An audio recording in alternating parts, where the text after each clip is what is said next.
सभी को नमस्कार। मैं डॉक्टर ऑड्रे ताई हूँ। मैं बोर्ड से प्रमाणित और फेलोशिप प्रशिक्षित हूँ। लैसिक और मोतियाबिंद सर्जन, नेत्र रोग विशेषज्ञ और कॉर्निया विशेषज्ञ। मेरा फिर से स्वागत है चैनल नेत्र सर्जन द्वारा नेत्र चैनल। क्या आपको लगता है कि आपकी आंखें अक्सर लाल, खुजलीदार रहती हैं और समय समय पर थके हुए? आप ये भी देख सकते हैं कि कभी कभी आपकी दृष्टि धुंधली हो जाती है। यदि हाँ, तो संभवतः आप सूखी आंख की बीमारी से पीड़ित हैं। हमें अक्सर उपयोग करने के लिए कहा जाता है। सूखी आंखों की बीमारी का इलाज करने के लिए काउंटर पर मिलने वाली कृत्रिम आंसू बूंदें, लेकिन ये आई ड्रॉप्स हैं। आपके लिए पर्याप्त ओवर द काउंटर पर सूखी आंखों के उपचार के अतिरिक्त विकल्प क्या हैं? बूंदें ही काफी नहीं हैं। आज के वीडियो में हम सूखी आंखों के उपचार के विकल्पों पर चर्चा करेंगे, जो शुष्क नेत्र रोग के विभिन्न कारणों को लक्षित करते हैं। यह कोई प्रायोजित वीडियो नहीं है और उपचार है। इस वीडियो में मेरे द्वारा बताए गए विकल्प मेरे अपने नैदानिक अनुभव पर आधारित हैं। यदि आपकी सूखी आंखों को केवल ओवर द काउंटर ड्रॉप से नियंत्रित किया जाता है, तो मैंने एक वीडियो बनाया है मेरे शीर्ष 5 over the counter eye drops के बारे में, जो आपको आपके लिए सही आई ड्रॉप ढूंढने में मदद करेंगे। आप over the counter dry eye रोग के विवरण अनुभाग में नीचे दिए गए लिंक भी पा सकते हैं। उपचार के विकल्प जिनका मैंने इस वीडियो बिंदु में उल्लेख किया है। यदि आपको यह वीडियो मददगार लगे तो कृपया इस वीडियो को लाइक और शेयर करना और सब्सक्राइब करना न भूलें। नेत्र स्वास्थ्य और नेत्र शल्य चिकित्सा के बारे में आपके लिए और अधिक वीडियो लाने में मेरी मदद करने के लिए मेरे चैनल पर जाएं। जानने के लिए मेरे अभ्यास के बारे में अधिक जानकारी के लिए आप मुझे फेसबुक और लिंक्डइन पर डॉक्टर ऑड्रे ताई पर फॉलो कर सकते हैं। शुष्क नेत्र रोग के प्रकार और उपचार का अवलोकन। ये समझने के लिए कि सूखी आंखों के उपचार के कौन से विकल्प आपके लिए सही हैं, ये समझना महत्वपूर्ण है। आपको किस प्रकार की सूखी आंख की बीमारी है? शुष्क नेत्र रोग के 3 मुख्य प्रकार हैं: बाष्पीकरणीय प्रकार, जलीय कमी प्रकार और मिश्रित प्रकार। आंसू की 3 अलग अलग परतें होती हैं: फिल्म लिपिड परत, जलीय परत और म्यूसिन परत, और तीनों में से प्रत्येक प्रकार सूखा है। नेत्र रोग 3 अलग अलग आंसू फिल्म परतों में से एक की समस्या के कारण होता है। बाष्पीकरणीय प्रकार की सूखी आंख की बीमारी और उसके उपचार। शुष्क आंख का बाष्पीकरणीय प्रकार मुख्य रूप से लिपिड परत की समस्याओं के कारण होता है। आंसू फिल्म, जो सबसे बाहरी परत है, अक्सर आंसू फिल्म अस्थिर होती है और वाष्पित हो जाती है बहुत तेजी से जब लिपिड परत अस्वस्थ होती है। बाष्पीकरणीय प्रकार के साथ आंखें शुष्क महसूस होती हैं और over the counter eye drops लगाने के तुरंत बाद चिड़चिड़ापन, और आपको महसूस हो सकता है कि आपको इसकी आवश्यकता है। बार बार आई ड्रॉप्स डालें। आंसू फिल्म की लिपिड परत किसके द्वारा स्रावित होती है? मेइबोमन ग्रंथियां ऊपरी और निचली दोनों पलकों में स्थित होती हैं। यदि मेइबोमन ग्रंथियां हैं, बंद हो गया है या काम नहीं कर रहा है, या ग्रंथि के तेल में बहुत अधिक सूजन वाले कण, जलीय पदार्थ हैं, नीचे आंसू ग्रंथियों द्वारा स्रावित आंसू फिल्म की परत नहीं रहेगी। कॉर्निया आंखों को चिकनाई और नमी देने के लिए पर्याप्त समय तक रहता है। एक प्रभावी उपचार आप कर सकते हैं। तेल ग्रंथियों को खोलने के लिए घर पर गर्म सेक करें। आप या तो सिर्फ वॉशक्लॉथ का उपयोग कर सकते हैं। गर्म पानी के नीचे भिगोएं और इसे निकालकर बंद पलकों पर लगभग 5 मिनट तक रखें। दिन में 1 या 2 बार, या आप हीट मास्क का उपयोग कर सकते हैं। आप अधिकांश हीट मास्क के लिए माइक्रोवेव कर सकते हैं। 20 सेकंड और वे 20 मिनट तक गर्म रहेंगे। गर्मी रुके हुए तेल को खोलने में मदद करेगी। ग्रंथियां। मैंने विवरण में उस हीट मास्क को सूचीबद्ध किया है जिसका मैं स्वयं उपयोग कर रहा हूँ। नीचे मेइबोमन की अधिक गंभीर रुकावट के लिए ग्रंथियां। आप अपने नेत्र चिकित्सक से कुछ कार्यालय उपचार विकल्पों के बारे में पूछ सकते हैं, जैसे इलक्स या लिपिड फ्लो। वे अधिक तीव्र गर्म सेक की तरह काम करते हैं और इसमें प्रशासित होते हैं। बंद तेल ग्रंथियों को आक्रामक तरीके से लक्षित करने के लिए डॉक्टर का कार्यालय।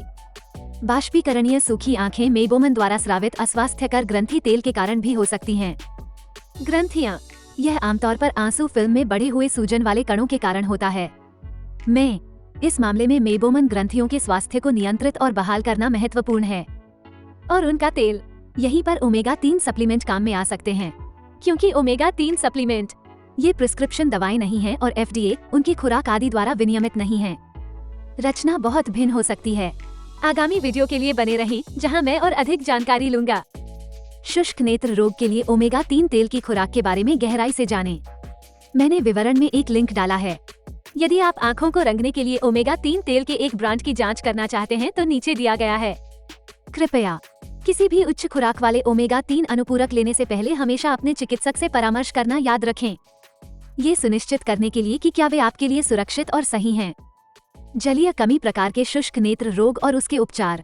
शुष्क नेत्र रोग का दूसरा प्रकार जलीय कमी वाला प्रकार है। इस प्रकार की सूखी आंखें। आंसू फिल्म की जलीय परत को प्रभावित करता है जो आंसू ग्रंथि द्वारा बनाई जाती है। जब आंसू ग्रंथि पर्याप्त आंसू पैदा नहीं करती है, आंख की सतह कॉर्निया, जो स्पष्ट गुंबद के आकार की संरचना है जो हमारी आंखों की विंडशील्ड के रूप में कार्य करती है, नहीं मिलती है पर्याप्त रूप से चिकनायुक्त और नमीयुक्त। इस प्रकार की सूखी आंख की बीमारी का इलाज करना आवश्यक है कृत्रिम आंसू आई ड्रॉप के साथ।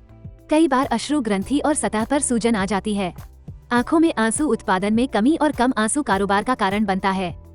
आपका नेत्र चिकित्सक हो सकता है। सूजन को कम करने के लिए थोड़े समय के लिए एक हल्का स्टेरॉइड आई ड्रॉप लिखें।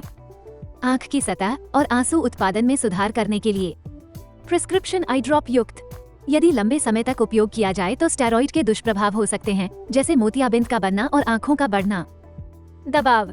यही कारण है कि स्टेरॉइड प्रिस्क्रिप्शन आई ड्रॉप्स का उपयोग आमतौर पर केवल थोड़े समय के लिए किया जाता है। समय अवधि। 3 FDA अनुमोदित प्रिस्क्रिप्शन आई ड्रॉप हैं जिनमें ये शामिल नहीं हैं। स्टेरॉइड। इन बूंदों की प्रभावकारिता और सुरक्षा प्रोफाइल अच्छी है और इन्हें लंबे समय तक इस्तेमाल किया जा सकता है। सूखी आंख की बीमारी का इलाज करने के लिए बिंदु 3 आई ड्रॉप्स प्रत्येक अलग अलग काम करते हैं और यह महत्वपूर्ण है। ये देखने के लिए कि आपके लिए कौन सा सही है, अपने नेत्र चिकित्सक से चर्चा करें। कभी कभी आपके नेत्र चिकित्सक आपकी आंखों में लंबे समय तक आंसू रोकने के लिए आपकी आंसू नलिकाओं में प्लग लगाने पर विचार किया जा सकता है। उन लोगों के लिए जो गंभीर जलीय कमी वाली सूखी आंख की बीमारी से पीड़ित हैं, जैसे कि सौग्रेन बीमारी, यहाँ तक कि मेरे द्वारा बताए गए उपचार विकल्प भी पर्याप्त नहीं हो सकते हैं। उन मामलों में इलाज के लिए मरीज के स्वयं के रक्त से शुद्ध की गई एक विशेष प्रकार की आई ड्रॉप का उपयोग किया जा सकता है। रोग और लक्षणों पर नियंत्रण रखें। इन्हें ऑटोलॉग सीरम आई ड्रॉप्स कहा जाता है। आपका नेत्र चिकित्सक या कॉर्निया विशेषज्ञ यह निर्धारित करने में आपकी सहायता कर सकते हैं कि आपकी बीमारी काफी गंभीर है या नहीं। सीरम बूंदों की जरूरत है। शुष्क नेत्र रोग का अंतिम प्रकार मिश्रित है। मिश्रित प्रकार की शुष्क नेत्र रोग और उसके उपचार। सूखी आंखों का प्रकार, और यह संभवतः सूखी आंख की बीमारी का सबसे आम प्रकार है।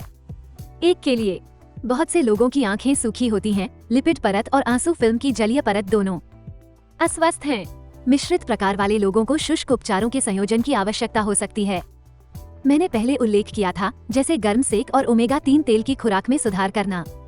तेल ग्रंथि का कार्य, ओवर द काउंटर कृत्रिम आंसू आई ड्रॉप्स और प्रिस्क्रिप्शन दवाएं। सूखी आंख के लक्षणों को नियंत्रित करने के लिए ये याद रखना महत्वपूर्ण है कि वहाँ कोई नहीं है। सारांश। आकार हर किसी के लिए सभी उपचार प्रोटोकॉल में फिट बैठता है। अपने नैदानिक अभ्यास में मैं एक व्यक्तिकृत बनाता हूँ। प्रत्येक रोगी के लिए उपचार प्रोटोकॉल उनकी व्यक्तिगत स्थिति के आधार पर और मैं तैयार करता हूँ। प्रत्येक उपचार विकल्प पर उनकी प्रतिक्रिया के आधार पर उनकी उपचार योजना बनाई जाती है। इस वीडियो में मैंने सूखी आंखों के उपचार के कुछ सामान्य विकल्पों का उल्लेख किया है। वहाँ हैं अन्य अधिक आक्रामक और उन्नत उपचार विकल्प भी, जो आमतौर पर अत्यंत के लिए आरक्षित होते हैं। गंभीर मामले। सूखा रोग जितना हम अक्सर सोचते हैं उससे कहीं अधिक आम है, और अनुमान है कि अमेरिका में 16 मिलियन से अधिक लोग शुष्क नेत्र रोग से पीड़ित हैं। यदि आपको लगता है कि उपयोग करने के बावजूद आपकी आंखों में अभी भी जलन हो रही है या कभी कभी धुंधली दृष्टि आती है, over the counter eye drops के मामले में आंखों की पूरी जांच करना और अपनी आंखों से बात करना महत्वपूर्ण है। आपके लिए कौन से उपचार विकल्प सही हैं, इसके बारे में डॉक्टर से बात करें। नीचे टिप्पणी में मुझे बताएं कि आप वर्तमान में सूखी आंखों के लिए कौन से उपचार का उपयोग कर रहे हैं और आपका अनुभव क्या रहा है। मुझे आशा है कि आपको यह वीडियो उपयोगी लगेगा। यदि आपने इस वीडियो से कुछ नया सीखा है तो कृपया लाइक बटन दबाना न भूलें, और आंखों के स्वास्थ्य और आंखों की सर्जरी के बारे में आपके लिए और अधिक वीडियो लाने में मेरी मदद करने के लिए मेरे चैनल को सब्सक्राइब करें। मेरे अभ्यास के बारे में अधिक जानने के लिए आप मुझे फेसबुक और लिंक्डइन पर डॉक्टर ऑड्रे ताई पर भी फॉलो कर सकते हैं। देखने के लिए फिर से धन्यवाद, और मैं आपको अपने अगले वीडियो में देखूंगा।